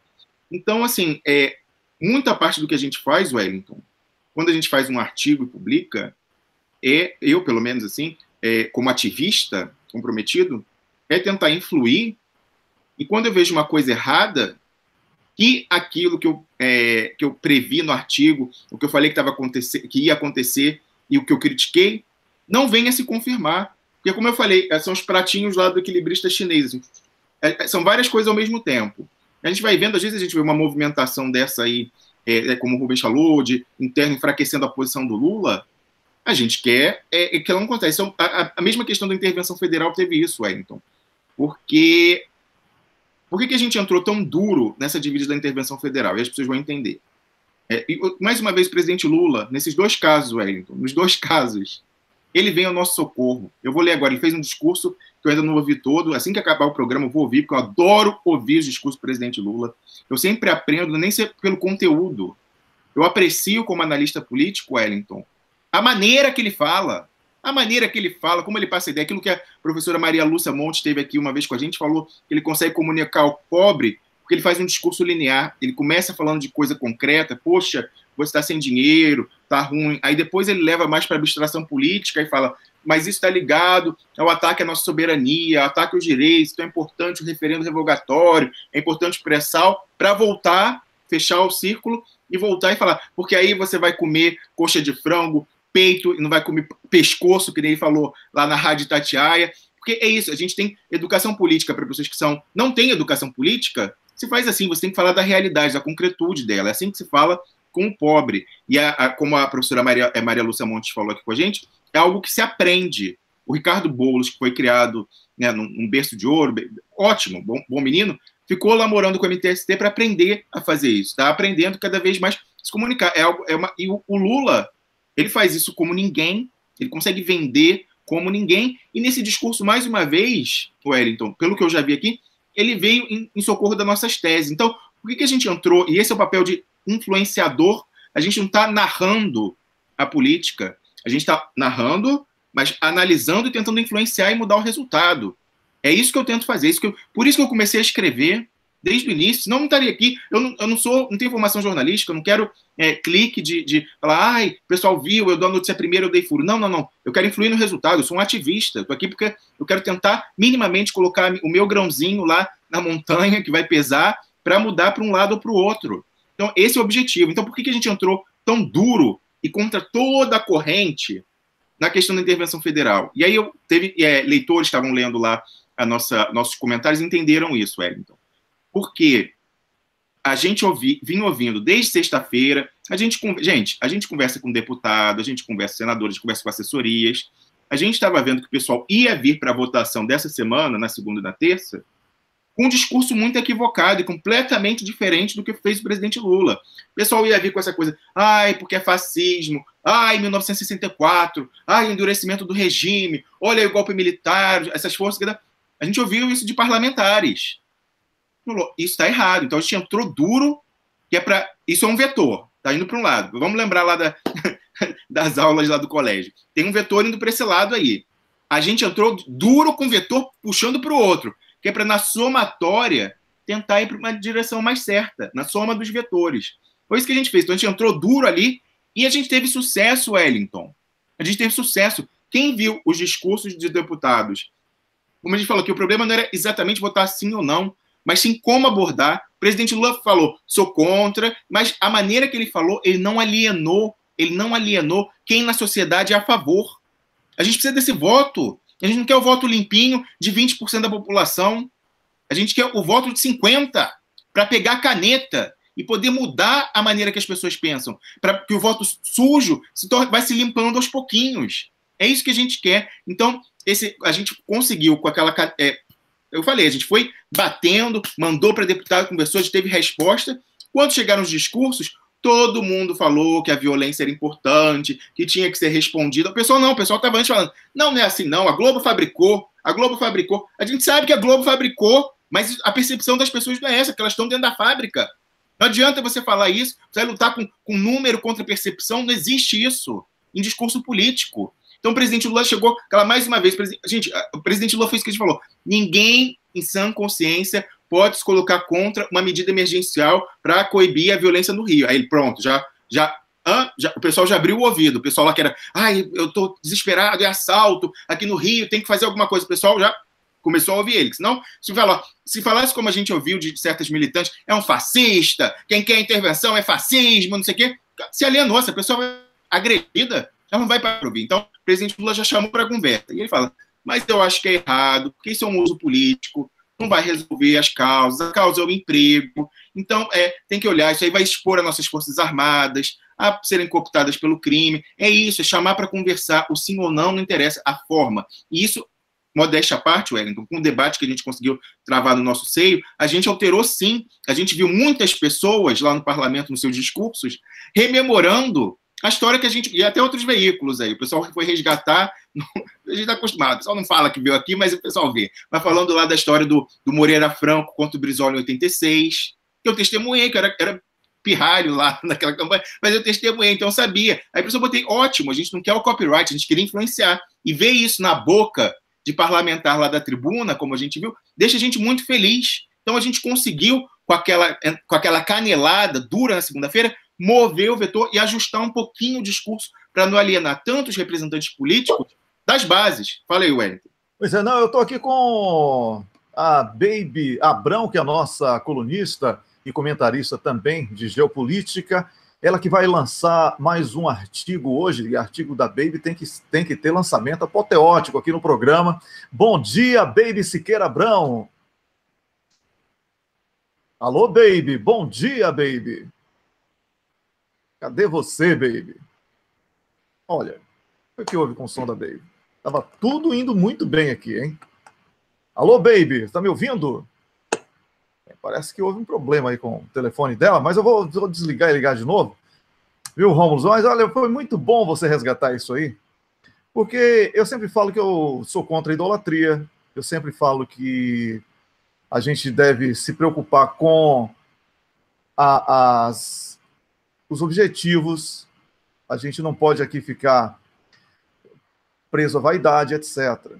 Mas a gente, por esse comportamento, a gente também consegue uma coisa muito importante, que é essa liberdade que a gente tem, essa liberdade editorial, de não transformar o nosso trabalho num trabalho de assessoria de imprensa deste ou daquele, certo? Porque é muito feio, né? Fica parecendo que está pagando espaço, né? Toda hora dá espaço, aquele fulano ali está falando toda hora, Wellington. Cara, não, mas é porque agora a Baby voltou. Agora é hora de Baby. Só para terminar esse quadro, porque senão vai mudar do assunto voltar. Eu vou ler só 2 frases do presidente Lula, depois a gente até discute melhor. Mas para fechar com o que a gente vem discutindo, olha o que o presidente Lula falou ontem no aniversário do PT. Estava todo mundo ali na mesa, estava Fernando Haddad, estava Gleisi Hoffmann. Tem gente disputando o espólio do Lula. Eu estou só olhando e matutando. Até achava que não queria ser candidato mais. Mas agora sei que se tem um partido que pode recuperar a autoestima do país, é o PT. E voltando, Wellington, ao protocolo do PT normal, quem fechou o ato é o Lula. Depois do Lula não fala ninguém. Quem fala é o Lula e fecha o ato. Então, recado... Pois é, para um bom entendedor, um fechamento com Lula basta, não é? Agora vamos falar sobre política internacional, porque hoje tem artigo da Baby Siqueira Abrão, a nossa comentarista. Bom dia, Baby! Bom dia, Wellington. Bom dia, Rômulus. Bom dia, amigas e amigos que estão sintonizando o Duplo Expresso. É isso aí, olha, Baby entrou com tudo. Você já trabalhou em rádio também, né, Baby? Então tem essa pegada radiofônica também. Eu adoro isso, sabe? Aquela coisa do bom dia. Eu apresentava quando eu tinha 22, 23 anos de idade, lá na Bahia, eu trabalhei numa rádio FM na época, e tinha um programa bem bregão mesmo, chamado Bom Dia Alegria. Assim, o melhor... Não é Bom Dia Alegria. Assim, eu odiava as músicas que eu tocava, eu nem ouvia praticamente. Assim, pra você ter uma ideia, o nível musical era tão baixo assim, que a melhor música era de Amado Batista, Princesa. Maravilha! Mas eu adorava aquela brincadeira de comunicar com Mas você sabe que eu sou muito chegada a esses programas matinais, assim.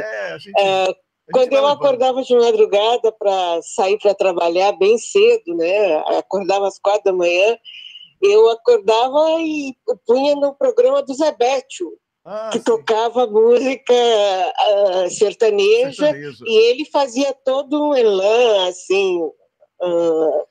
a linguagem apropriada. O modo de ele falar, o que ele dizia, né? Exatamente. E eu adorava. Tenho uma parte brega muito grande. Eu sou cria de periferia, né? Então, eu falei que eu sou suburbana até hoje. Quem nasceu assim não nega os seus nunca. Pois é, Baby, é um prazer tê-la aqui para o anúncio de mais um artigo. O que é que você traz agora para o nosso público do duploexpresso.com, Baby?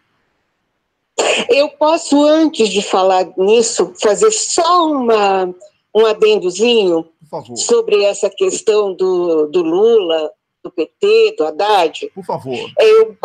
Eu gostaria de dizer ao público que filiados, militantes e simpatizantes do PT, ontem, ao ficar sabendo do lançamento do Haddad como presidente por 3 supostos intelectuais que ninguém conhece, a militância rapidamente se organizou.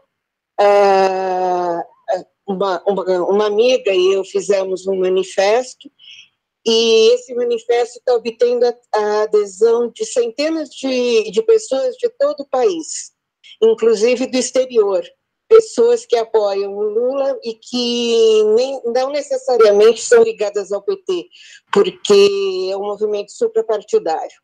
A gente não abre mão, é Lula de A a Z. É isso aí. Então, eu gostaria de comunicar isso e falar para as pessoas que existe esse movimento e que a gente não abre mão do Lula de jeito nenhum. Parabéns. Wellington, desculpa, só falar. Sabe quem não abre mão do Lula também, Baby? Oi? Vou falar direto. Sabe quem que não abre mão do Lula também? O próprio Lula. Sim. O próprio Lula. Olha o que ele falou. Sim.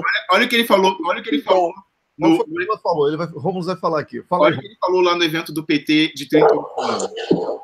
Nenhum banqueiro quer que eu dispute as eleições. Nenhum jornal quer que eu dispute. Eles sabem que se eu for candidato, não vai sobrar uma vaga para o segundo turno. Então, né?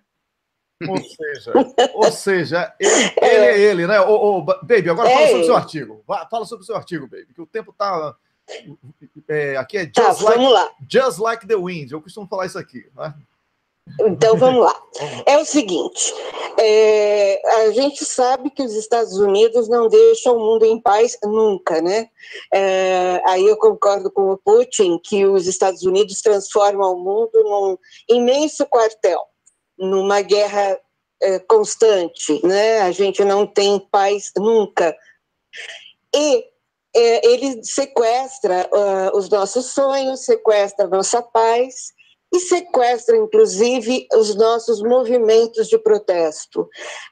Eles sequestraram os movimentos do Oriente Médio, transformando no que eles chamaram de Primavera Árabe, sequestraram protestos pelo mundo, as revoluções coloridas, as guerras híbridas, sequestraram os movimentos brasileiros, né, e transformaram naquilo que eles queriam.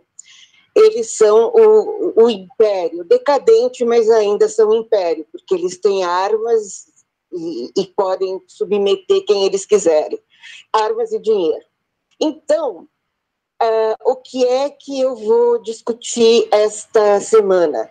Eu vou mostrar como a CIA está por trás dos movimentos de não violência, principalmente por meio dos ensinamentos do Gene Sharp, que veio a falecer, né, este ano, um pouco depois do Robert Perry, e pela Open Society do George Soros. Então, essas pessoas e suas organizações sequestram, né, com o dinheiro que eles têm, os movimentos não violentos pelo mundo. Então, a não violência é também um sequestro da CIA, dos Estados Unidos. E é bom que a gente fique de olho nisso para não cair nas armadilhas que esse órgão dessa agência dos Estados Unidos prepara para o mundo. Então, é isso que eu falo e dou o nome de alguns think tanks dos Estados Unidos que estão ligados a isso e atuam, inclusive, no Brasil. Muito bem, eu vou adorar ler esse artigo, já estou aqui ansioso, tá bom? Daqui a pouquinho a gente depois a gente vai acertar aí a combinação da divulgação disso. Baby, eu sou muito grato a você por participar mais uma vez aqui do Duplo Expresso. Quero anunciar para o público, quero anunciar para você que está me assistindo, que vai ter um programa no Duplo Expresso aqui uma vez, inicialmente vai ser semanal, só com as mulheres, falando sobre política, sobre economia, do jeito delas, chamando os convidados que elas quiserem, sem a minha intromissão, sem intromissão do Rômulo, autonomia total para que elas façam um programa do modo delas, com a liberdade editorial que caracteriza aqui a nossa página. Um grande abraço, baby, e parabéns por mais um artigo que com certeza vai elevar em muito aí o nível de argumentação das pessoas quando falarmos sobre guerra híbrida e sobre o que a Niobe está chamando de onguilização da política, né? As pessoas não estão percebendo, as pessoas não estão percebendo que esse negócio de ONG, não estou dizendo que toda ONG é ruim, não é isso que eu estou dizendo, mas essa coisa de incorporar bandeirinhas para dentro da política e transformar isso em ação política única, isso é um suicídio político. A política é tudo, a política está como diria em relação ao boi, né, a carne da vaca, aproveita tudo, até o berro. Então a política é isso, aproveita tudo até o berro. Não é isso, baby? A política é a atividade principal da polis, né?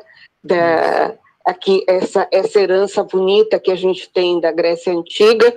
E a Grécia, na verdade, se a gente for pensar, vem dos fenícios a democracia. É uma coisa que pouca gente sabe, mas está num livro que agora me foge o nome do autor e o nome do livro, mas ele fala sobre tudo que a Europa roubou do Oriente Médio, do mundo muçulmano, e apresentou como se fosse seu. Pois né? Então, a democracia é uma dessas coisas, né? Com certeza, com certeza. Obrigado, Baby Siqueira Abrão, por mais Wellington, só antes de desligar a Baby, eu queria só que ela ouvisse um comentário, que eu vou esperar com muita ansiedade esse artigo dela, e dizer o seguinte, Baby, isso aí é mais um exemplo, esse que você mostra aí, da captura dos movimentos pacifistas por interesse do império, do imperialismo, interesses econômicos associados a ele, é mais um exemplo da técnica da pinça, para moldar o debate público e encaminhá-lo para onde você quer. Então, você tem, por um lado, eles já dominam os veículos de direita, a opinião de direita, e aí eles infiltram, plantam na opinião de esquerda, progressista, o que eles querem, ou como eles querem pautar, e aí, nesse debate controlado, coordenado, eles conseguem fazer a resultante final e influenciar. Então, é por isso, não tem outra explicação, Wellington, para bilionário que atua coordenado com a CIA, dar dinheiro, dar 200 milhões para fundar site progressista. Não tem outra explicação. Bilionário que atua com a CIA não é filântropo. Se tivesse aposentado, largado da empresa, ido lá, não, ganhei meu dinheiro, agora eu vou tentar desfazer um pouquinho do mal que eu fiz. Não, ele é dono da empresa ainda, atua com a CIA comprovadamente no leste europeu, na Ucrânia, em outros locais, aí o cara pega e dá 200 milhões para fundar um site progressista. Evidentemente que essa técnica de pinça. Então, a Baby vem aí com mais um exemplo mostrando que a infiltração da direita na opinião de esquerda para tentar controlar o debate público. É isso aí, Baby. O Rômulo. Muito obrigado, Baby. Grande abraço para você. Grande abraço a todos e a todas. Valeu, tchau. Conversamos aqui com... Até. Tchau. Eu conversei aqui com a Baby Siqueira Abrão, que é a nossa comentarista e colunista aqui do Duplo Expresso, que vai lançar mais um artigo hoje. E você fique ligado aí do duploexpresso.com para receber. E se você tem Telegram, aí se inscreve lá no canal do Telegram do Duplo Expresso, você já recebe de primeira, não é, Rômulo? Wellington, tem que ir lá em duploexpresso.com, colocar o e-mail para receber. Talvez, gente, pessoal, tinha gente falando que não recebeu, eu vi que estava entrando em outra categoria, tinha mais de 1.000 e-mails que estavam numa outra categoria lá, e aí eu peguei ontem e passei para ativa. Talvez tenha sido esse erro, o pessoal falou que não estava recebendo, que olhou no spam, que não estava lá no spam. Então, eu peço que todo mundo continue falando com a gente, com a produção, se tiver algum problema de recepção, e se tiver e-mail que não consiga cadastrar, passa para a gente também, que a gente coloca lá manualmente. Wellington, antes da gente concluir, eu só queria falar mais uma coisa do discurso do presidente Lula ontem, que eu adorei. Ele falou de Tacla Duran, no aniversário do PT, no dia que foi recusado. Eu quero ver... Então, assim, o presidente Lula, mais uma vez, está em sintonia com a gente, Wellington. Não tem história de conversinha com o judiciário, de conchavinho, não bate em público, que aí por trás a gente vai fazer. Porque não vai fazer. Como a gente falou, eles não têm como entregar. Nem que eles prometam, eles podem entregar porque a ordem vem de fora. Não tem autonomia. Então, para bater em público, sim. Ainda mais nessa hora, a gente vai voltar aqui, né, Wellington, com gás total contra a Lava Jato, olhando já essa questão do e-mail da Odebrecht, tudo que a gente foi vendo aí do depoimento lá do Youssef, da porcentagem que ia receber de recuperação, tem muita coisa guardada. E você falava aí, Wellington, do áudio, que começou a barata voa lá em Curitiba depois daquele áudio, com a fonte do Odebrecht. Tem mais áudio para editar, que a gente não tem tempo, mas vai agora voltando ao centro do programa, que é a luta contra o entreguismo, isso representa, em uma frente, a luta contra a Lava Jato, que são agentes do Império, para voltar a olhar esse áudio aí com carinho, editar, trazer mais novidades aí. Então, a Lava Jato que aguarde, ela botou as asinhas de fora lá, pois ela que aguarde que a gente vai. E aí, olha o que o presidente Lula falou. É engraçado, abro aspas, é engraçado que contra mim o Moro leva todo mundo para fazer depoimento. Mas o Tacla Duran, que está acusando o Moro, ele não pode chamar para depor porque é bandido. O cara só trouxe bandido. Aí, o argumento é esse, que o cara é bandido. Então, assim, é isso mesmo, presidente Lula. Vá para cima, porque não tem acordo. Essas pessoas querem o seu pescoço. E mesmo que elas prometam, vem de conversinha, mande interlocutor trazer conversinha, nem que eles quisessem, pode ser até que eles acreditem que podem. Não podem, porque a ordem vem de fora. A conta não fecha. A conta não fecha se o senhor ficar ainda ativo politicamente, porque o senhor é a esperança. A esperança é uma coisa muito poderosa, a esperança de reversão. Os bolcheviques mataram toda a família Romanov, até a semente, até a princesinha lá, Anastácia. Por quê? Bom, aqui no o czarismo milenar aqui, se a gente ficar com esse pessoal vai ser um elemento de instabilidade perpétua. A gente nunca vai conseguir essa mudança social radical, duríssima, uma sociedade agrária, se a gente manter esse elemento simbólico de esperança, que é poderosíssimo. Mesma coisa, presidente Lula. Enquanto o senhor for uma força política, eles não vão conseguir enfiar pela nossa goela o que está aí. O que a gente vê, o povo já está aí no vampirão da Tuiuti, no vai dar PT, então, em relativamente pouco tempo. Imagina quanto mais isso se aprofundar e piorar.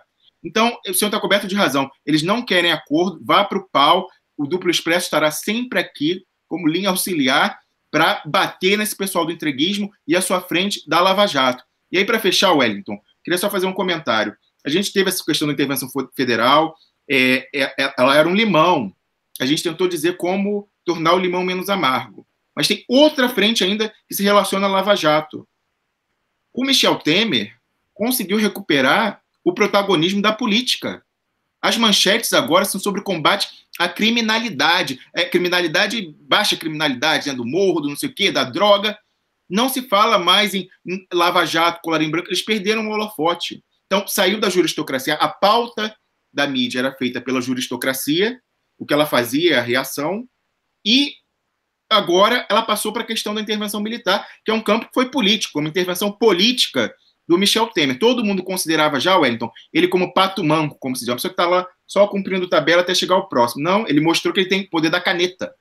O poder da caneta. Ele pegou a caneta e botou o exército na rua contra a vontade dele, mas que não podia desrespeitar a hierarquia. E aí, com isso, ele trouxe de volta o protagonismo do poder executivo e do legislativo, e agora a Lava Jato está no pé de página. Aí você vê essa tentativa desesperada deles de voltarem a fazer manchete, aí vai contra o PSDB, antecipou, né, aquilo que você já tinha previsto aqui, que eles iam pegar lá o peixe pequeno para tentar dizer que são isentos, vieram com essa história aí de e-mail intempestivo fabricado do Marcelo Odebrecht. Isso é uma tentativa desesperada, mas eles foram expressamente, Wellington.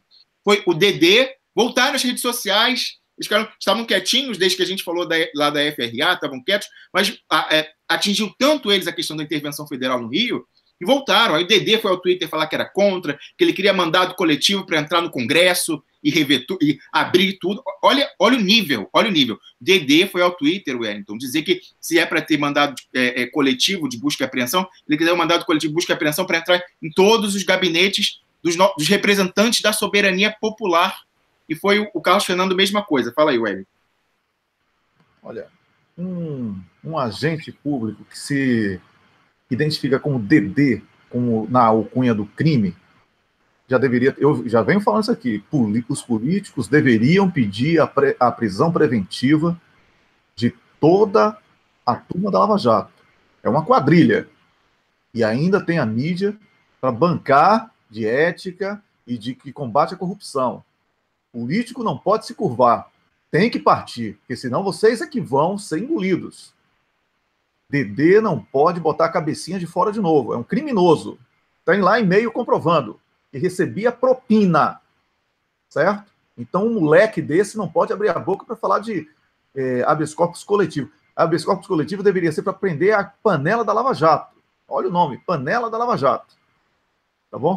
Wellington, eles estão em abstinência. Então ele botou as que eles são abstinência. Eles controlavam o noticiário brasileiro e foi tirado deles, porque a mídia primeiro, o Rubens falou, a Globo abriu a porta para conversa com a gente, começou a dar lá a questão do auxílio moradia, e foi se afastando. E aí vem, e a Globo embarca na intervenção federal. Então eles estão com abstinência, eles querem de qualquer jeito voltar a pautar o debate político no Brasil. Então eles estão com abstinência. A gente tem que usar essa oportunidade que o Michel Temer criou contra a nossa vontade, nós somos todos contra a intervenção federal, mas aí, num desespero, Wellington, mais um tiro no pé estratégico, eles resolveram abrir agora aquela frente contra o PSDB.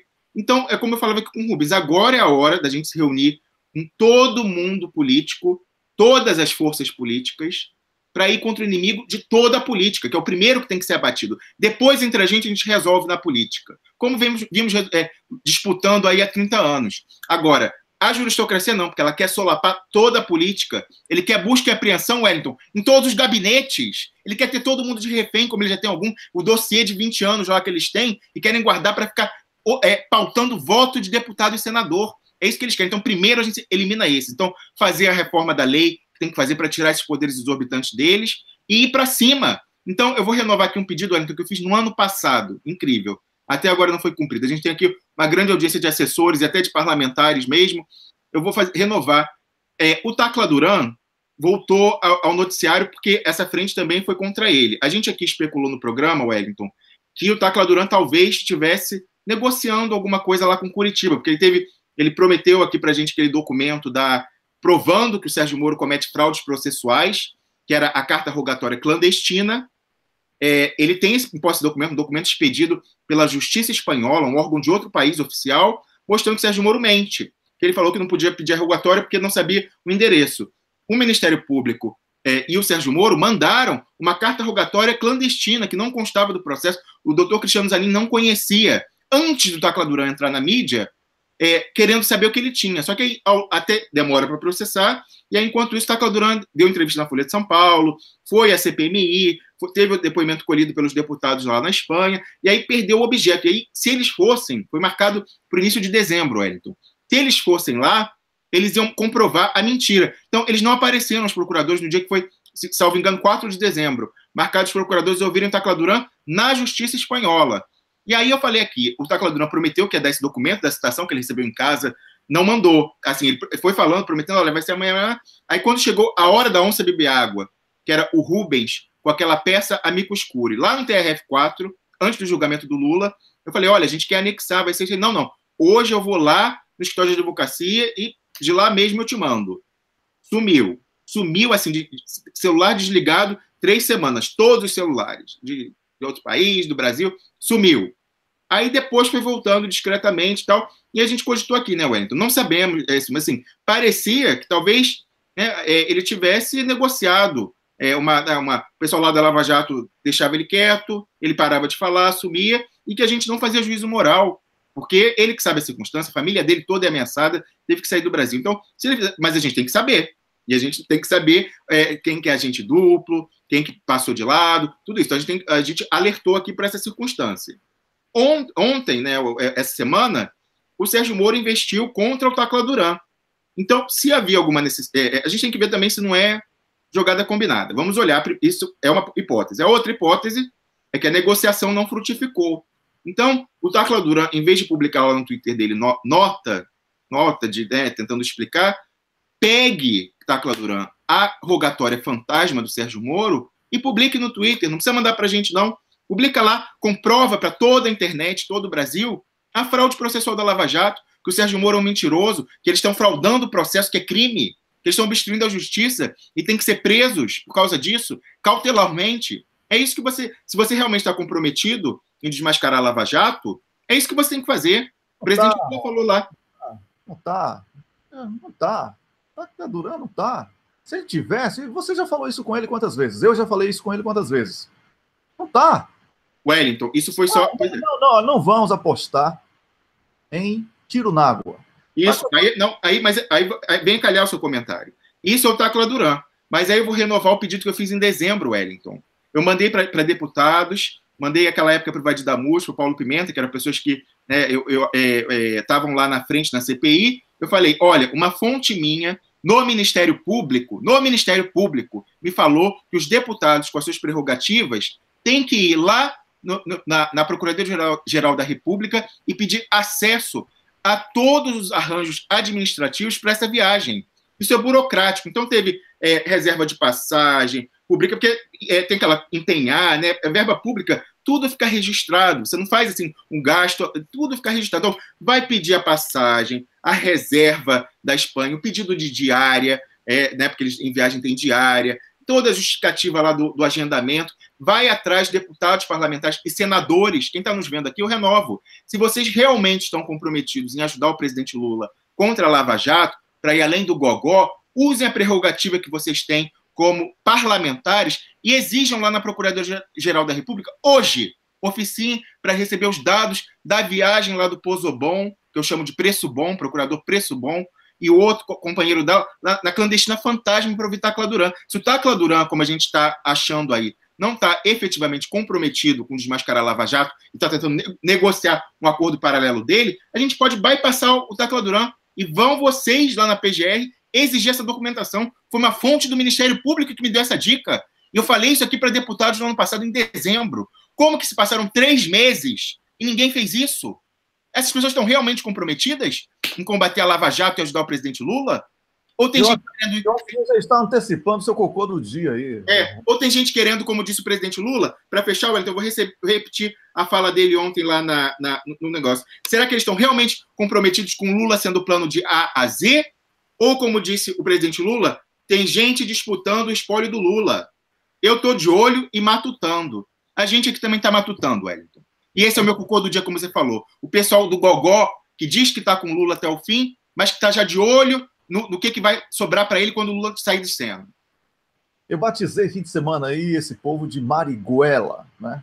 É aquele que milita com a garganta, com a goela. Não faz nada, não entra na justiça, não age politicamente. É só goela. Porque a gente apresenta programa aqui como ativista, mas a gente escreve projeto de lei, ajuda, a gente faz consultorias e voluntárias, atenção, né? Como vocês viram aqui com a Maria Fatorelli. Porque a gente quer melhorar mesmo. A gente quer que o Brasil vire O Brasil nasceu para dar certo, minha gente. O Brasil nasceu para dar certo. O cocô do dia, para mim, também vai para os mariguelas, né? Aqueles que são os guerrilheiros de garganta. Né? Barra traíra, né? Às vezes, alguns são só mariguela mesmo, mas outros estão já de olho, como o presidente Lula falou, no espólio do Lula, Wellington. Pois é, olha, eu não botei o seu rosto bonito aí nesse momento que você estava falando, desculpe, aqui o cocô do dia não vai ter musiquinha não, porque eu tô com um problema aqui tá dando um travamento estranho aqui quando eu coloco. Não merece música não. Não merece música não. Então, mas o cocô do dia é essa galera aí, né? Cheia de garganta e que não está ajudando o Lula com absolutamente nada. Fica só blá blá blá, mas já está pensando no plano B. Nosso plano B é de Lula. Rômulus, e o recado do e-mail de novo aí, Rômulus? Recado do e-mail, vou repetir. Você que quer se livrar do sequestro de rede social americana para receber notificação e saber quando tem conteúdo novo, vá a duploexpresso.com, preencha o seu e-mail lá, você vai, toda vez que a gente entrar em live, toda vez que entrar artigo novo, aí o da Baby Siqueira Abrão, quando ela publicar, você já quer saber quando entrou, você vai lá, preenche seu e-mail que você vai receber notificação e também no seu browser. Você pode botar lá no seu navegador para quando tiver conteúdo novo, aciona lá. Tem um sininho vermelhinho no canto direito inferior do blog. Você clica lá, clica, aceita, que você vai receber no seu navegador. No celular também, você vai receber a notificação quando tem conteúdo novo no Duplo Expresso. duploexpresso.com, Wellington. Pois é, além disso, a gente tem um canal muito movimentado lá no Telegram. Aí você procura no Telegram Duplo Expresso, aí encontrar o nosso canal, você se inscreve por lá e fica recebendo tudo de primeira também, tá bom? Eu sou o Wellington Calazans, falei ao vivo, direto de Estocolmo, capital da Suécia. Ah, sim, a gente tem aqui a lista de nomes e tal, porque a Camila enviou pra gente. Antes de falar aqui, eu quero agradecer a Amanda... Wellington, desculpe interromper antes de você mandar um abraço. Acabei de receber aqui uma informação, quero mandar um abraço para o senador Lindbergh Farias. O artigo que a gente publicou aqui, Wellington, contando com a sua genialidade comunicativa, foi falar que plano B é B de bolada nas costas, né? Olha o que o senador Lindbergh, um abraço, senador, falou ontem no encontro lá do PT. Abro aspas para a Folha de São Paulo, tá? Sem citar o nome de Haddad, Lindbergh atacou. Abre aspas para o Lindbergh. O pior cenário é a gente fazer o jogo da Rede Globo.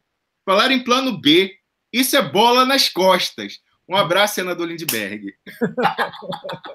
É isso aí, grande Lindbergh Farias, grande senador, hein?